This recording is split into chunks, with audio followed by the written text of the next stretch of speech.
June 2001 ay nakadesisyon po ako na mag full-time na NPA. Mga 2006 po, na-deploy po ako sa Talaingod. Tapos pagdating po namin doon, nag-request po yung mga tao doon na magpaturo po sa amin ng literacy, numeracy. Kaya kami po noon ng mga NPA, pag nakapunta po kami sa mga community, ay nagtuturo po kami ng literacy, numeracy. Kaya lang po nagka-problema kami kasi mga NPA kami, may din kami kalaban. Napoproblema kami kasi pag may operation, nasama namin sila sa pag-withdraw ba. Kaya naisipan namin na kung pwede, mag-train na lang tayo ng mga taga doon na pwede maging para-teachers para makaturo ng literacy, numeracy sa kanilang mga komunidad. At saka, may usapan po kami sa Rural Missionaries of the Philippines na sila po yung magbigay ng certificate para maging legal po yung pagtuturan ng mga para-teachers. Tapos po, nung mga ilang taon ang nakalipas, nagkaroon po ng resolution ang partido na i-train o ipa-accredit na po sa DepEd yung school po doon kasi para po kasi siyang namin naging basing guerrilla na ba, konsolidadong area na po siya. Tapos meron na pong mga gobyernong naitayo at saka part po ng services at mass line po namin na ibigay o tumugon sa mga pangangailangan ng masa para po hindi sila matakot na may mga school pina-accredit po ng partido sa DepEd. Kaya po, yung sinabi po nila kanina, sa simula po, mabilang lang po sa kamay hanggang sa dumami po.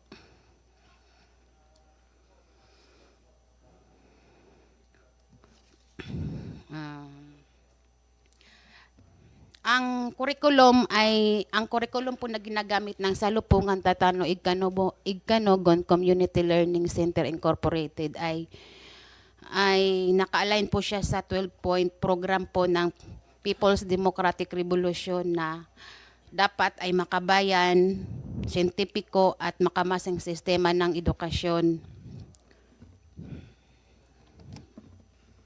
Kami po na mga NPA sa community, yung mga estudyante po doon, pag pumupunta kami sa mga bahay-bahay nila, kinakausap po namin sila, kasama po yung mga magulang nila, sinasabihan po namin sila na pag nakapagtapos sila na sa kanilang pag-aaral sa Salupungan Schools at sa tulong po ng partido, kasi yung plano po ng partido, kailangan may makapagtapos po ng kursong edukasyon para po sinasabi po namin sa kanila, pag napagtapos kayo ng partido, kailangan yung bumalik sa community, kailangan yung mag-serve. Pero kung ayaw ninyo, mag full-time kayo sa NPA. Yun po ang sinasabi namin sa kanila.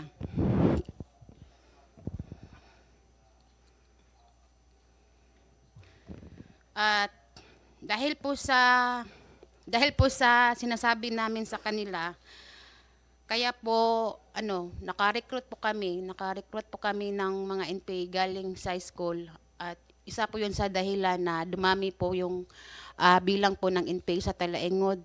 So meaning to say, mga bata, nire-recruit ninyo?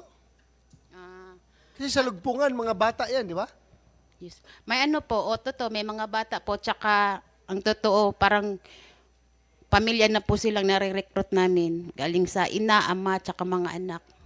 Puro naging armado? Opo. Parents saka mga anak, sumama sa... Yes po. Mamaya po pwede may isa Sige, dito na continue. makapagpatunay. Kaya po naalala ko po as secretary po ng isang sub-region, sa buong region po ng SMR, kami po yung pinakamarami po na ang peak po naming bilang ay mga 320 po. Dahil po isa ito sa mga naging best practice ng pagdepensa at pagbibigay ng serbisyo sa base, pinaghahalawan po ito ng aral ng iba pang mga rehiyong nagbunga po ng pag-anak pa ng iba pang mga community schools. Kagaya ng Misfi sa iba't ibang bahagi ng Mindanao, Alcadeb sa Northeastern Mindanao at Clans sa Far South region po. Ilang taon nang lumipas, naging practice din po namin yung papabakwit. Taon-taon po, hanggang sa taon-taon, may manilakbayan na para mas sa propaganda, maraming makaalam or maka-recruit din. At pati bakwit school, plano po yun ng Partido Komunista ng Pilipinas. Hanggang sa dinala sa international ang issue para makahingi ng simpatiya at financial assistance para sa kampanyang ito ng mga lumad. Malaki ang naging hatak nito maging sa mga estudyante, yung sinabi ko na po kanina, na naging daan din po upang mapalalim at makabuo ng perspektiba na mabigyang katarungan ang pagsampa nila sa NPA. Ito ay nagbunga ng buto-bultong sampa po mula sa hanay ng kabatang estudyante. Ang nakarating po sa amin sa sub-region po namin ay yun nga po, kabilang si Raul Manuel, si Angie Portich alias Amiha na na-deploy po sa Isarto. Nag-surrender na po ito si Daniel De Llosa alias Axel, Kurt Russell Sosa alias Ugnay, Daniel Castillo, Stevie na sa amin po siya nagtagal. At saka si Juicy Papasin po. Dito po sa amin po talaga sila kumilos po. At yun po, yung sinabi ko po kanina. Thank you. Thank you. Sino pang next?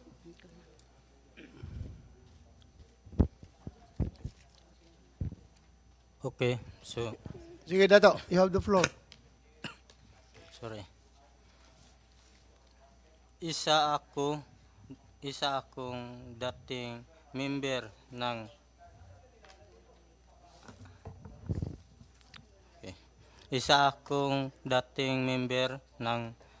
New People's Army na NPA at organizer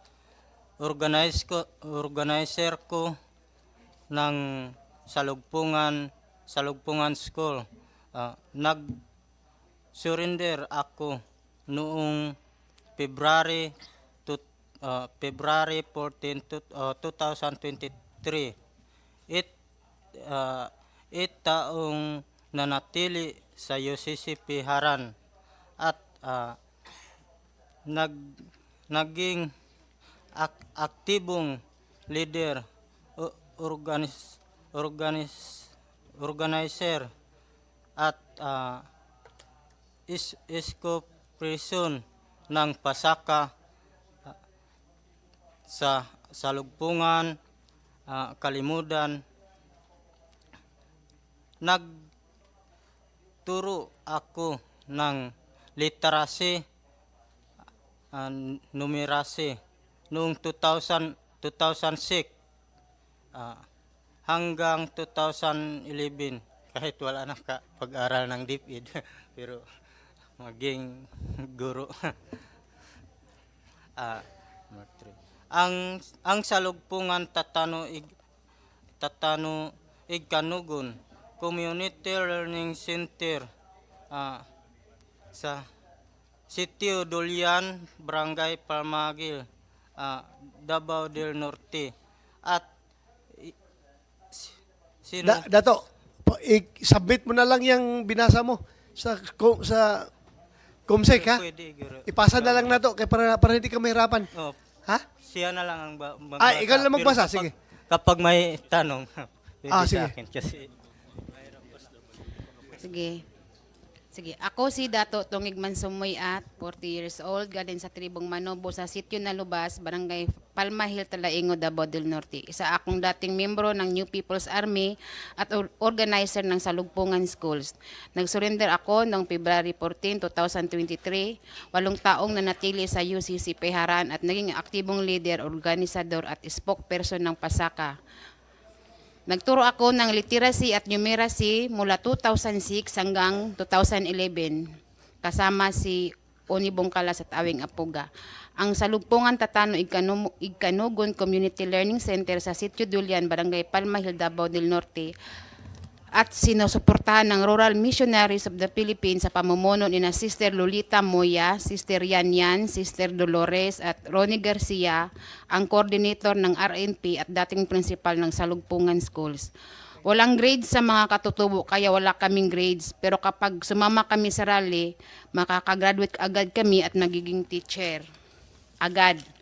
Nang makagraduate ako, naging teacher din ako sa Panglawas, Health, Medical at Social Services. On sa UCC Piharan, nandoon ang mga IP Backwit student and community members. Nagturo ng advocacy and trainings to IPs, nagsagawa ng mga meetings, nagplano ng mga rally at kampanya sa Save Pantaron Range. Maayos nung una, pero kalaunan mismong si Baby Biaon ang naghahanap ng pagkain para sa amin. Doon sinabi sa amin hindi tutulong ang gobyerno.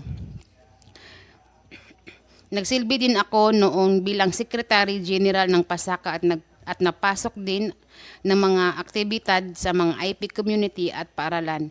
Ilang organisasyon na nakasama namin at naalala ko ay ang Katribo, kasama si Congressman Euphemia Kulyamat, sa Bukahan na sinabay Bibiaon, Lorena Mandakawan, Rulin Bayaw, at Kabataan Party List Sara Ilago sa UP Diliman, Ariel Casilaw, Anak Pawis.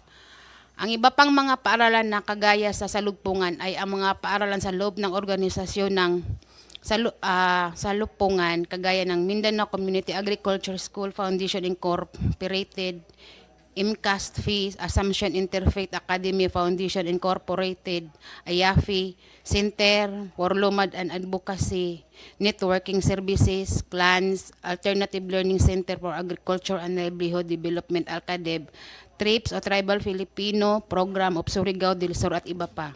Noong 2014 na ipasara ang Salugpungan.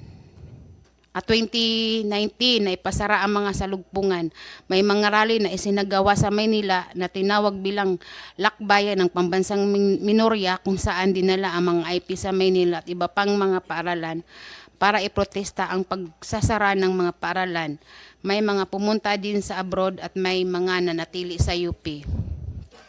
Ilan sa mga kolektibo na nakasama ay sina Lorena Onda na hindi talaga kamag-anak ni Baby Biaon at sina Dato Segundo at Rorlin Bayaw. Pumunta sa mga rally na ito sa mga backwit schools sina Congressman Euphemia Kulyamat, Congressman Raul Manuel, Congressman Sara Ilago, Congressman Franz Castro sa Ocampo at iba pa.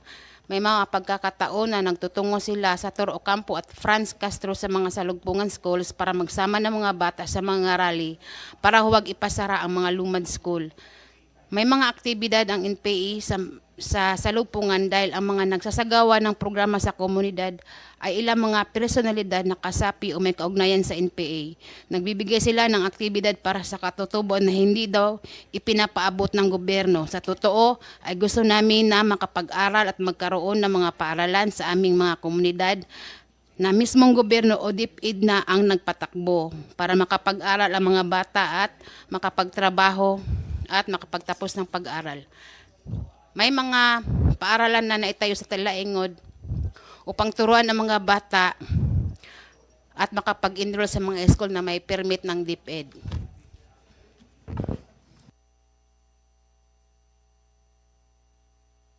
Okay na? Salamat. Dalawa na lang ang hindi nakapagsalita. Henyo, Ehem.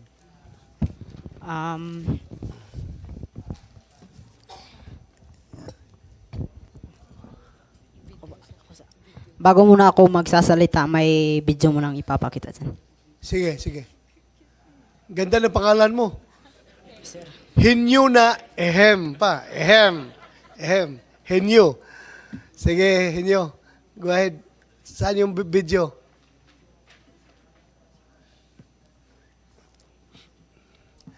Kuha ka rin, Henyo? Talaingod po, Talaingod. chairman. Okay, sige. Paki-play ng video.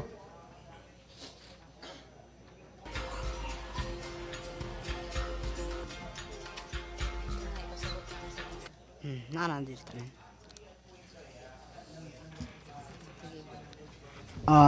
Yan lang po. Ako po si Henyo Bihim, 20 years old po. Pinanganak noong June 2, 2004, nakatira sa Chityo Pongpong, Barangay Dagohoy, Talaingod, Davao del Norte. Dire. Kasalukuyang nag-aaral sa Santo Niño National High School, grade 12.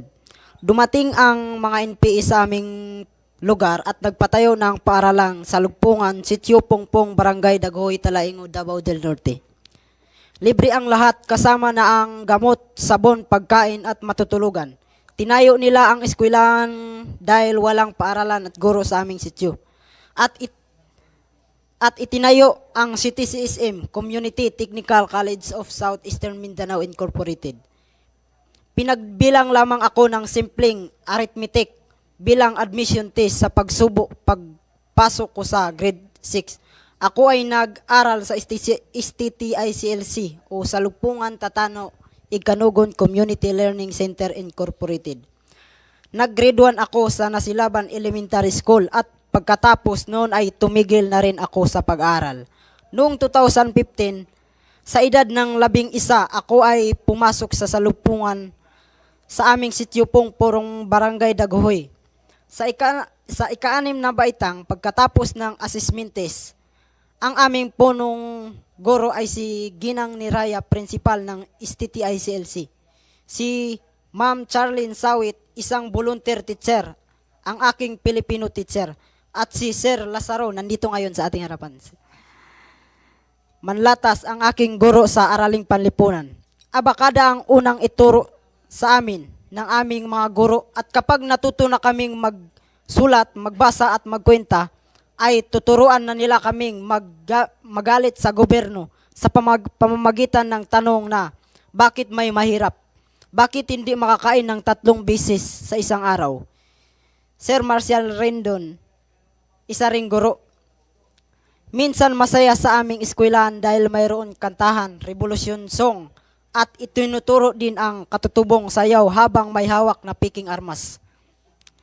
Si Kaylo Buntulan ay aking tiyuin at leader ng vice chairman ng Pasakaday sa Lugpungan, Kalimudan, kung saan kami ay isinasama sa Maynila upang magrally at siya ay namatay sa isang engkwentro noong 2019 sa Barangay Kipilas, Kitaw-Taw, Bukidnon. Kahit isang bisis lamang kaming pumasok sa eskwelahan ay siguradong pasado kami at may mataas ang grado kumpara sa ibang kaklase. Wala na kaming natutunan dahil palagi na kaming sinasama sa rally. Tuwing walang pasok, umaakyat kami sa bundok upang matutong mag-asimbol ng baril at mag-aral ng kursong MKLRP, maikling kurso sa lipunan at Rebolusyong Pilipino. 8 oras sa pag-akyat ng bundok. Hindi kami nag-asimbol o humawak ng armas sa loob ng paaralan sa Salugpungan. Pero sa pag-akyat ng bundok, doon kami tinuturuang mag-asimbol ng baril. Ang iba naming kaklase ay hinikayat naming sumali sa NPA at isama sa bundok tuwing walang pasok sa paaralan.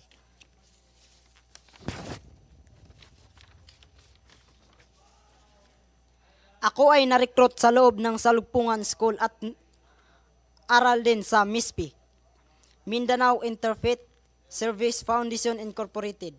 Sa edad na 7 taong gulang noong 2011, inumpisahan nila akong inindoktrinahan. Pumasok ako sa Salugpungan noong taong 2011. Sa taong 2016, sumali ako sa Bakwit at Manilakbayan. Yung pong napanood ninyong maikling video kanina ay bahagi ng trailer ng pelikulang Tupog Imatoy sa pagpatay o sa English, The Right to Kill.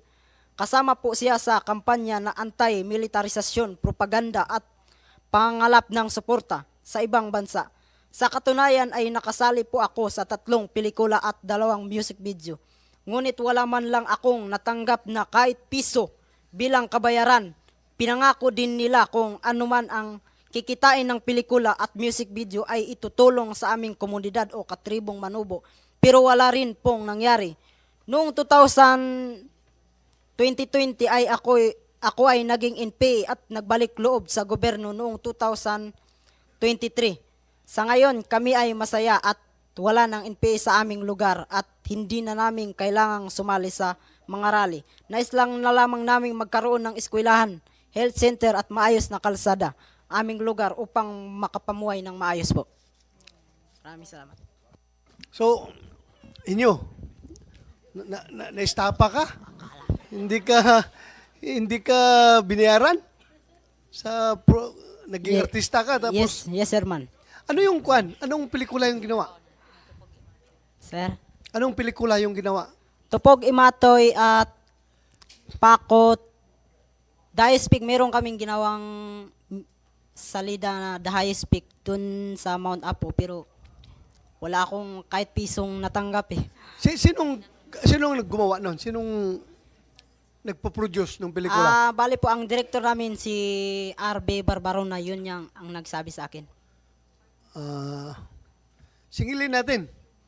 Yung talent fee mo, sayang. I think part po ng Sinimalaya, yung Tupog Imatoy. Indie Sinimalaya. film siya. Si- Anong year?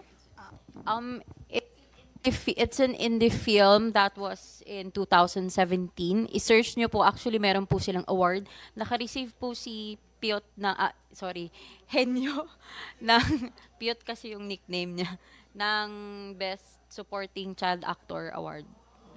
Pero wala po siyang natanggap na kahit piso. Yun. So, awardee ka, ha? Best Supporting Actor Award.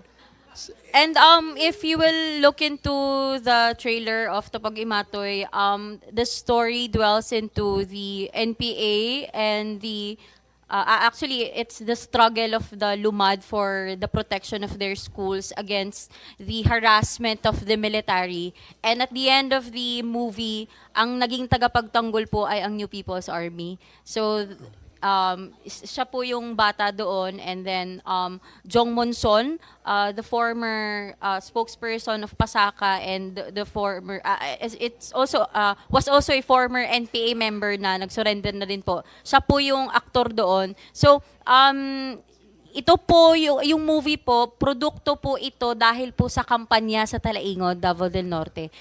The story was inspired by the struggle of the people in Talaingod. So, yun po, pinagkakitaan din po yung mismong buhay ng mga tao na orchestrated ng CPP and PNDF. So, meaning yung gumawa ng pelikula, galing yung Manila, pumunta doon sa Davao, Talaingod para maggawa ng pelikula. Yes, Your Honor. Hindi local, ha? Taga dito, Actually, Manila. ano siya, parang from may national, may local. Kasi po, nung panahon na yun, again, it's a national campaign of the CPP and Okay. PNDF. So, pinagtulungan na po. Yung Mindanao na kanta, if you're familiar, nandun si Glock 9. Nandun din po siya. Yun yung isa sinasabi niyang music video. I-search nyo na lang po sa YouTube. Okay. Isa din po yun sa naging produkto ng kampanya ng CPP sa Legal Mass Movement na makipag-alyado sa mga artists dito sa bansa. And ayun nga, kasali doon si Henyo sa music video. Ayos. Thank you. Anong grado mo, Hinyo? Grade 12 po ngayon. Grade 12. Kaya naman pala magaling ka magbasa eh. Basang-basa mo yung sinulat mo. Grade 12 ka na pala. 12. Saan ka nag-aral? Doon pa? Doon po sa Santo Niño National High School po.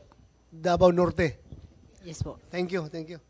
Next, I would like to hear from Lazaro Manlatas. Yes po, magandang hapon, Your Honor. Yes, go ahead. Bago po ako magsasalita, meron po akong ipapakitang kunting clips ng video po. Sige.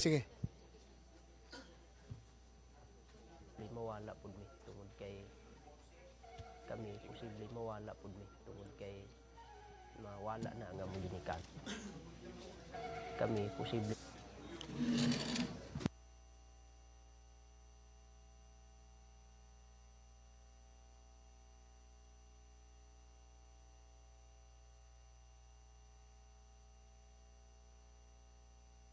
kami posible mawala pud mi tungod kay mawala na nga among ginikanan. Mailhan pud nila ang ilahang mga katungod isip lumad dinhi sa talaingod. Makuha nila kung angay bagyod nga magbarog sila sa ilahang yutang kabilin. Nga dili angay malapas sa mga tawo nga magpahimulos ug mandaog-daog sa mga tribong lumad.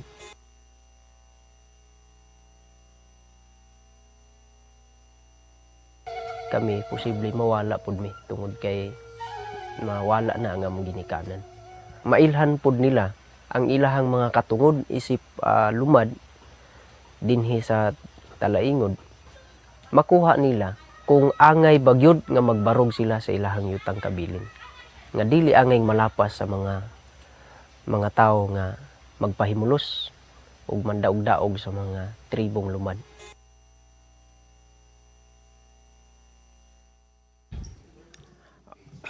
Your Honor, kibali yun po yung maikling video na kinuha or in-interview po ako ng taga Kilab Multimedia.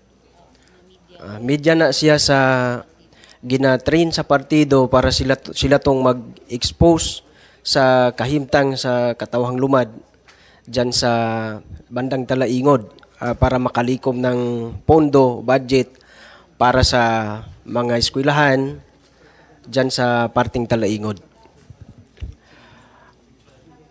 Unang-una po, ako pala si Lazaro Manlatas alias Jigger, 30 years old, dating community teacher ng Salugpungan. Ako po ay taga Talaingod, Davao del Norte. Ako po ay na-recruit bilang community teacher noong June 29, 2012. Dahil nga rin sa kagustuhan gusto kong tumulong sa mga bata doon sa bandang Talaingod na hindi naabutan ng eskwelahan galing sa ating pamahalaan sa DepEd na hindi nakarating doon sa pinakasulok ng mga sityo ng bandang Talaingod. So, unang-una, hindi ko po alam na yung paaralan na yon ay mismong partido pala ang nagpapatakbo noon. Kaya nirecruit ako ni Dato Duluman Dausay, siya yung spokesperson ng Salugpungan. Siya yung nag-recruit sa akin upang makapasok o tumulong sa kanila para magturo sa mga bata nila. Nung na-recruit na po ako noon, sa bawat meeting ng mga kasamahan kong teacher, kasama yung admin coordinator namin na si Lolita Muya, lagi nilang iparamdam sa amin yung lahat ng mga kakulangan ng gobyerno na serbisyo na gustong makuha ng tribo namin.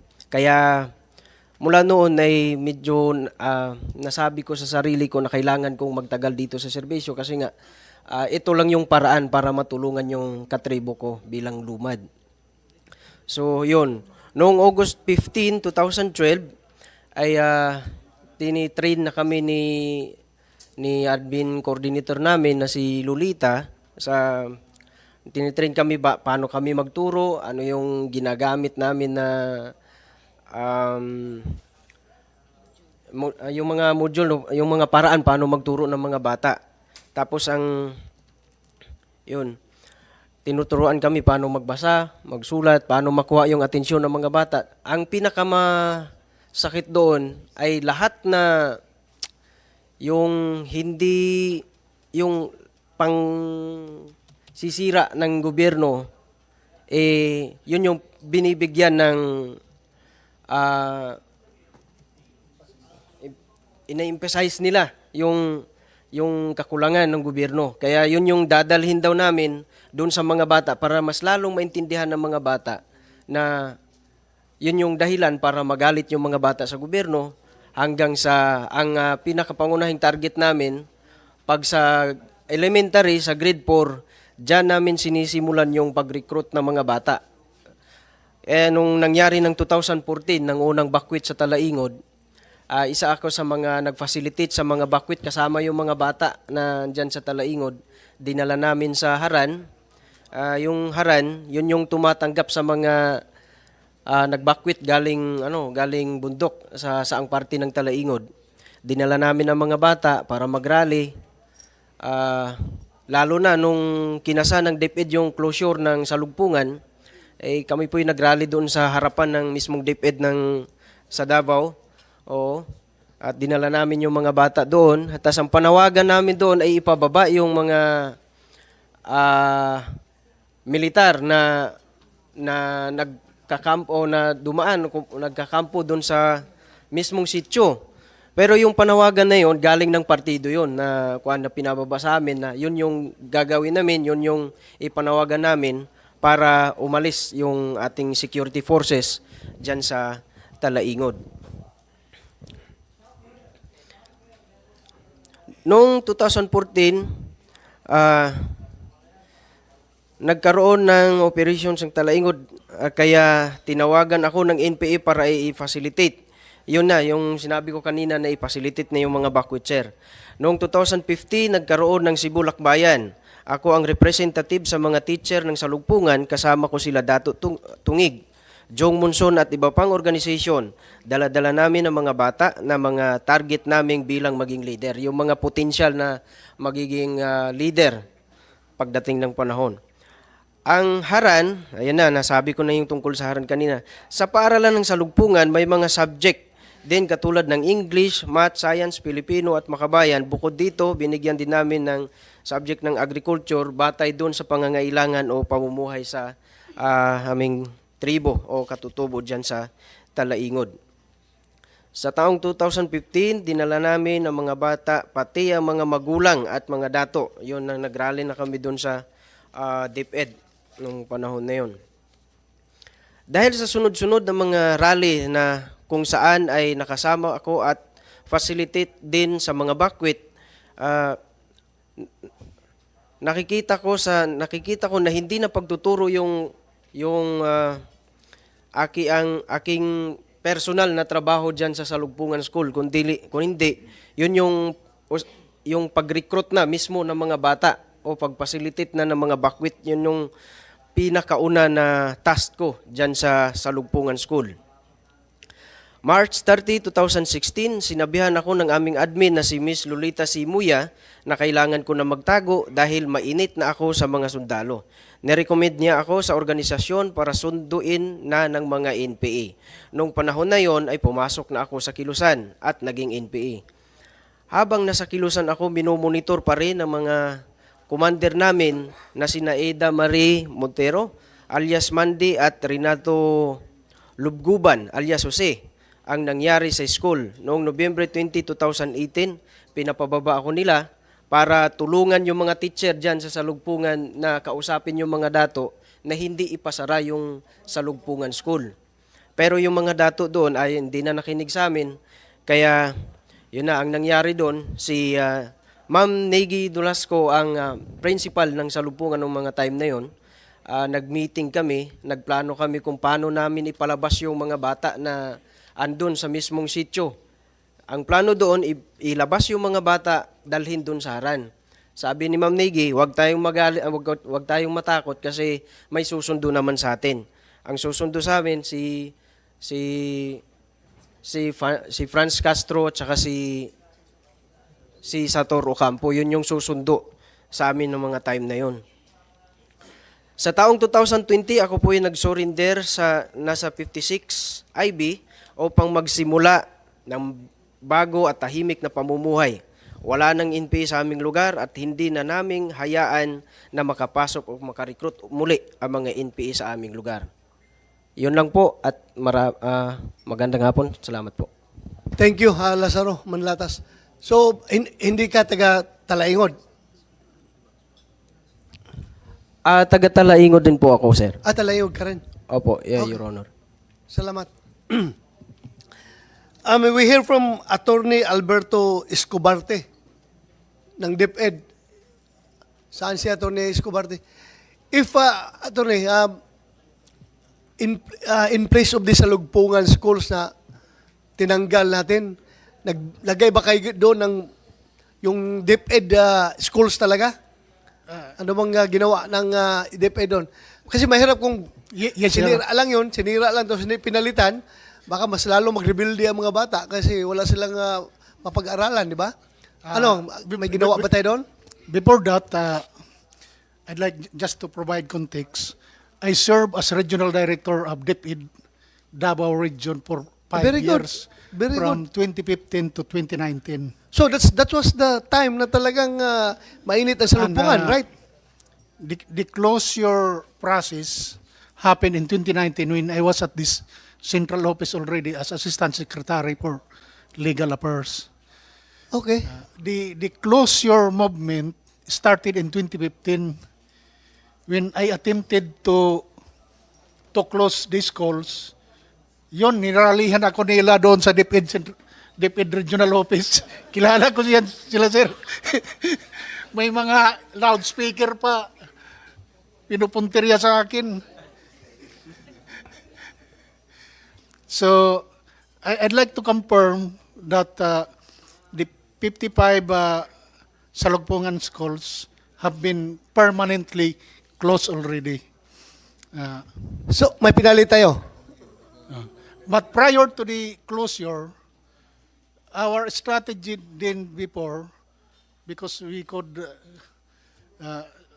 or political environment, we were not able to close because we were always confronted during the budget hearing.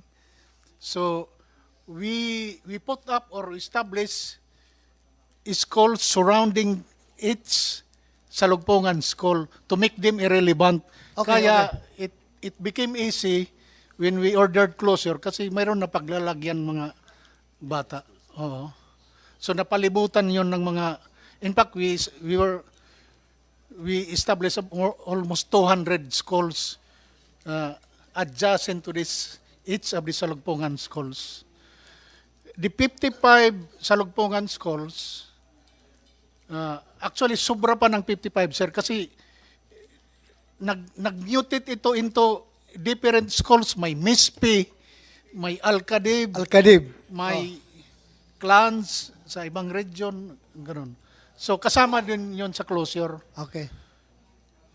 The closure stemmed from the report and recommendation of the National Security Advisor General Esperon, and on the basis of that letter, we immediately issued in July of 2019 a preventive suspension order while the investigation was ongoing at that time. Then I think by October, we were able to issue the permanent closure order issued by the regional director at that time, Dr. Evelyn Pitalbero, and they made an appeal to the central office, and I was the one handling the appeal, so we denied the appeal.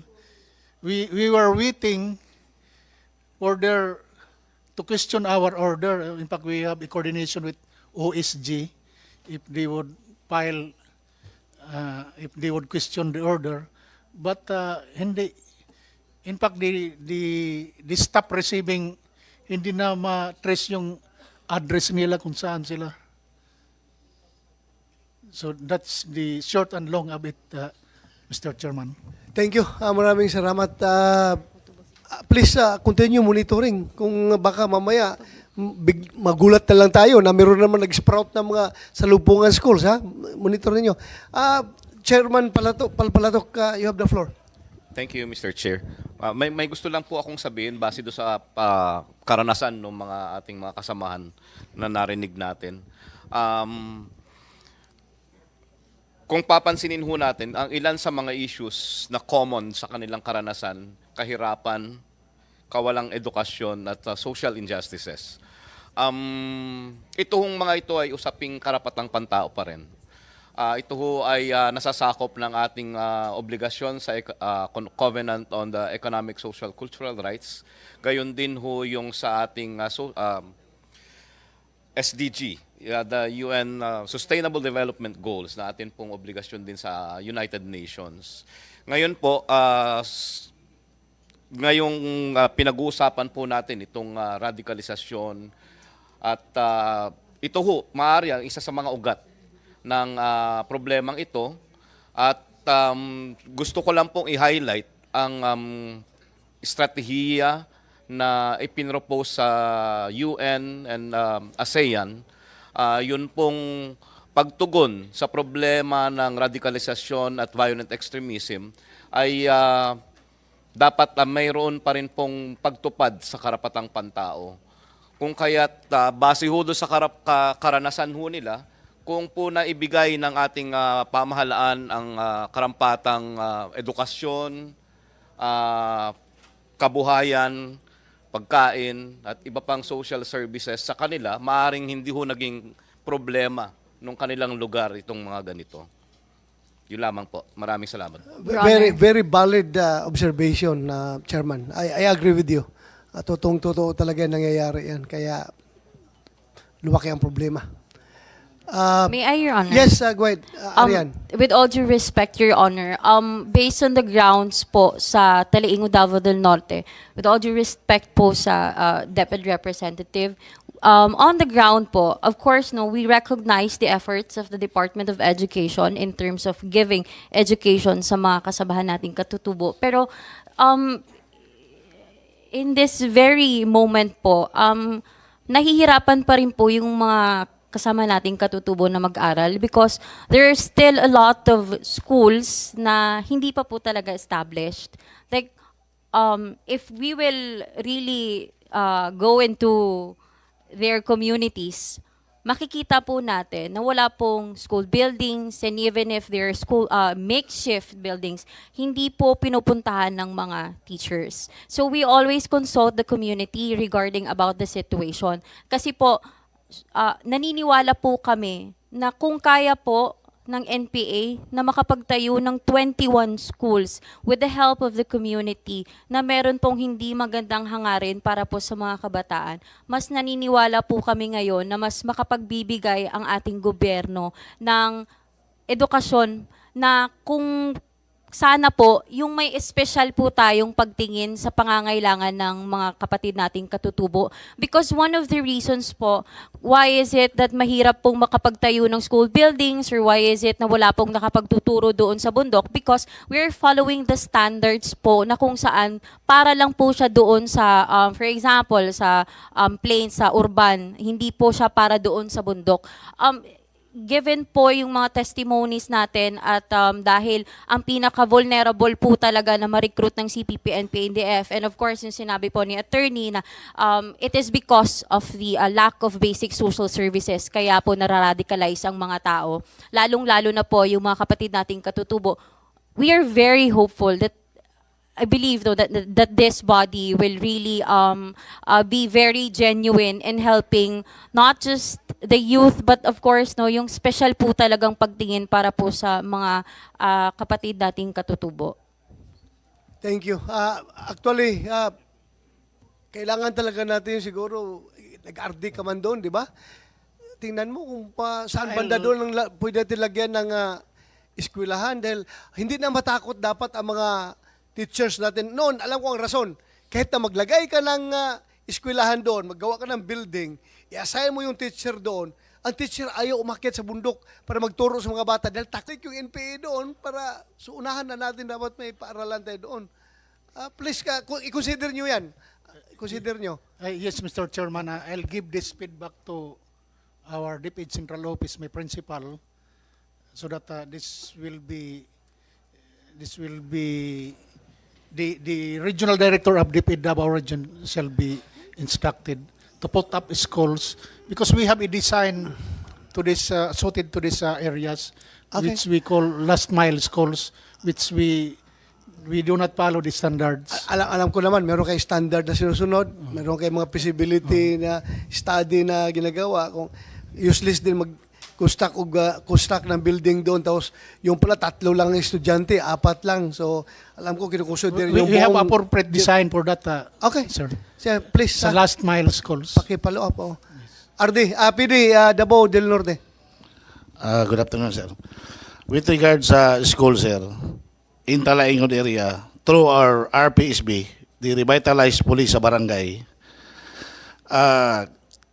kami po yung nag-in charge with regards sa security ng mga teachers. There are already school buildings with teachers sa areas ng Talaingod. Well, in fact, through our RPSB, the PNP Davao Norte, sir, naglagay kami ng mini library sa Sitio Lumabag. Kami ang nag-produce ng mga libro. So, dahan-dahan lang, sir, dahan-dahan lang. Thank you. Alam ko nga, through your RPSB, Revitalized Police sa Barangay program, meron pa kayong mga police na naging teacher doon sa yung mga eskwelahan na walang teachers, di ba? Yes, sir.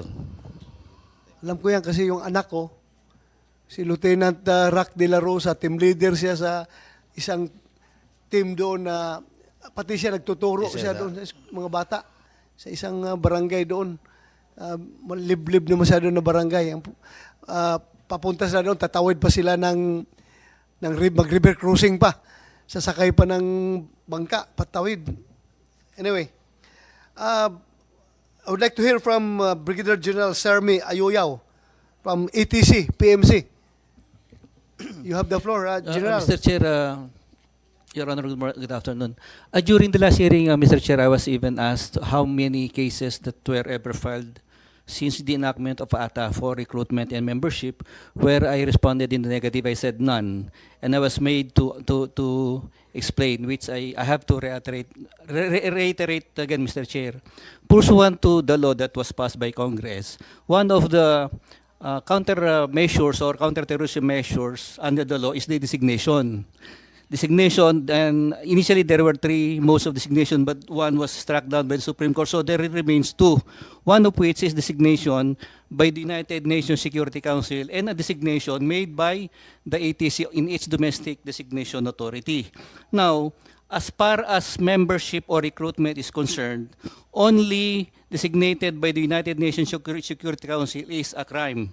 Meaning, if it is designated by the ATC in its domestic designation authority, membership or recruitment is not a crime. Mr. Chair, we heard the testimonies of the witnesses wherein they testified that recruitment or membership is even rampant. But so far until now, for 4 years, since the passage of the law, there was not even a single case of recruitment that was ever filed for reason that it is not a crime for designation by the ATC, which I think the Honorable Chair may look into this for possible amendment to include even designation made by the ATC. CPP and PANDF were designated by ATC in a different years. In fact, NPA was designated sometime in December of 2020 and again redesignated just recently in December, yet membership or recruitment in NPA is not even a crime.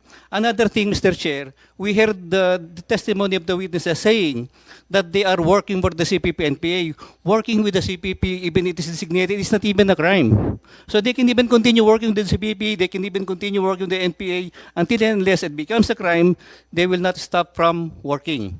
Another thing, we heard the testimony of Ms. Relisa Lucena, where he said, even if her son will come back to her, she will still continue leaving her because there is a mental health issue on her daughter. During when we were having hearing here, we heard information that the daughter of Relisa was even being held captive by leftists, but we cannot do anything about it. Discussion were made whether we can rescue the daughter, and there was a suggestion that we will be needing a search warrant, to arrest, so on and so forth. Mr. Chair, if you look at Article 125 of the Revised Penal Code, arrest and detention of those who are sick can even detain, but you have to deliver them to the hospital. Probably the chair can look onto this if we can pass a law to allow rescue for those really radicalized individuals, to just put them in a place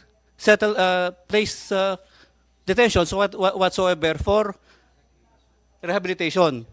rehabilitation. Another thing, Your Honor, even during the last hearing, I even explained, even if we will criminalize recruitment, it's really very hard on the part of the DOJ to prosecute recruitment because they can even manipulate. They will not recruit by merely radicalize them. So, in my suggestion before, if we can even include radicalization in the definition of recruitment, that will be fine. So, these are some of the suggestions I can even make. And another thing, Mr. Chair, imagine membership in an organization, membership in organization organized for the purpose of terrorism, although a crime, but in reality, how can you prosecute in those cases, wherein even those organizers are not even made criminal for this? So probably there were several amendments that we can think of about data, Mr. Chair. Can you please make that on writing para you make a proposal, propose amendment to the Anti-Terrorism Act. Yes, And Mr. Chair. we will be happily receiving it and study it, and we will propose Yes, Mr. Chair. accordingly. Yes, and if I may, Mr. Chair, we in the ATC, we keep on liaising with other countries wherein terrorism is very broad now, like bioterrorism, wherein they can even conduct terrorism about our plants, about animals, and even COVID-19, even if it is human-induced. So those are things that probably we can just adopt from the foreign counterparts about possible amendment that we can incorporate for future reference, Mr. Chair. Okay, please include that in your position paper. We will wait for your position paper so that we can make the necessary amendments to the said law. Yes. Para magiging effective at magagamit talaga natin at mahinto to address this issue. Dahil ngayon, as we speak, yung mga taga-kaliwa doon nga sige recruit ng mga bata, tayo dito masyado na sentimental, nag-iyakan na yung mga parents, pero ngayon sila tawa doon sa eskwelahan nila. Yes, sir. Dahil wala man tayong magawa, hindi man natin sila mahuli. Yes, sir. I remember. If my Nagtatawanan lang sila ngayon. Yes, Mr. If my memory serves me right, during our discussion here, we heard Relisa crying that her daughter was there, but we cannot do anything about it. He was being captive, he was being held because discussions with the PNP, AFP, and they were a suggestion for us to seek search warrant. Imagine, that's my daughter. He is not on his mental health. Kailangan pala search warrant. Exactly, that was the result of our discussion. Ang naghawak, Diba? ang naghawak mga congressman pa. Yes, exactly, Mr. Chair. At doon pa nila nilagay sa House of Representatives mismo. Yes, that is how ata is inutil about that particular issue. Ganon tayo ka-inutil ngayon na hindi natin kayang aksyonan. Ang hirap na sitwasyon natin. Ang hirap. Kaya dapat talaga maamin itong konstitusyon. Sakit sa ulo talaga yung mga nagbibigay ng sakit sa ulo na mga they are joining government to destroy the government from within. Yes, Your Honor. Yeah, that's the parliamentary struggle. And even those It's members the essence of parliamentary struggle. Yes, Your Honor. Even those members are denying that they are members, but they are working, probably even working, maybe included in the criminal act of this amendatory provision, proposed amendatory. Sir, pwede Tama nga pala. Kasama yan sa original version ng ating anti-terrorism bill. At, di ba? Pinastruck down ng Supreme Court? Na-struck down ng Supreme Court yung portion na yun. Actually, hindi po yung Mr. Chair. There were 3 modes. One that was struck down was the request from foreign or supranational jurisdiction. It so happened that the Supreme Court found out that in the request for designation by other countries or supranational jurisdiction, there was no the Supreme Court found that there is no proper remedies. That's why it was struck down. Okay, I will wait for your proposal. Ha? Isipin mo, nasa serbisyo ka pa nun, nasa armed forces ka pa. Ngayon, nag-retire ka na, nasa Anti-Terrorism Council ka na, di ba? Actually, sir, 6 years ago with Relisa, we're looking for her daughter until now. but because we are limited action on the ATA, we cannot do otherwise. Oo. So gawin natin, ha? Hintayin ko yung kuan mo, proposal. We help each other. Kumsek. Dato, you're raising your hand. Okay, Yeah. so ang kuan lang nako sir, pwede magbisaya lang ko para kuan kay di kayo ko kabalo mag Tagalog. Sige. Kay kasabot man si sir. Ang problema sa talaingod kaning talaingod sa sobra nako sa isa ka tuig nga ni surrender niya do na pay pipila ka kuan niya kanang grabing kalisod pa.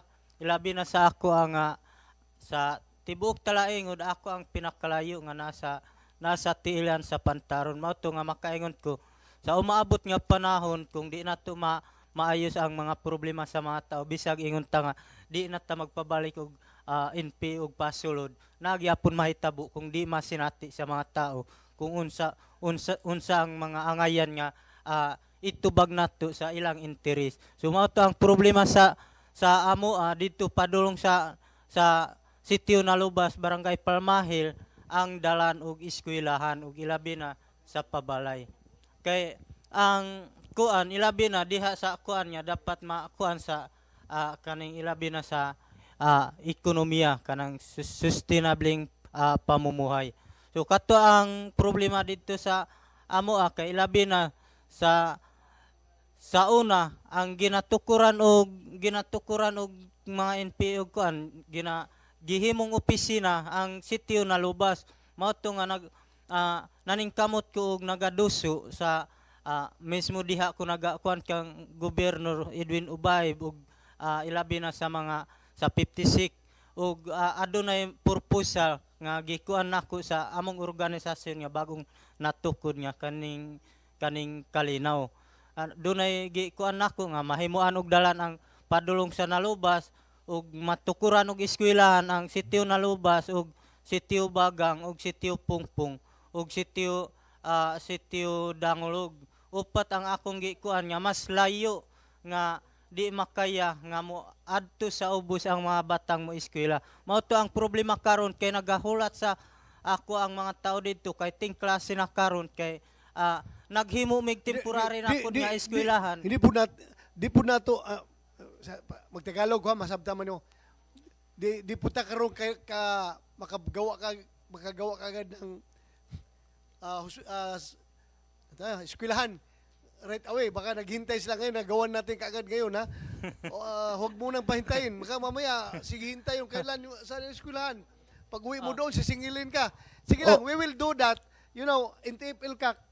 Mautong nagahulat ang mga sana tao dito you sa are taking notes of their problems, ha?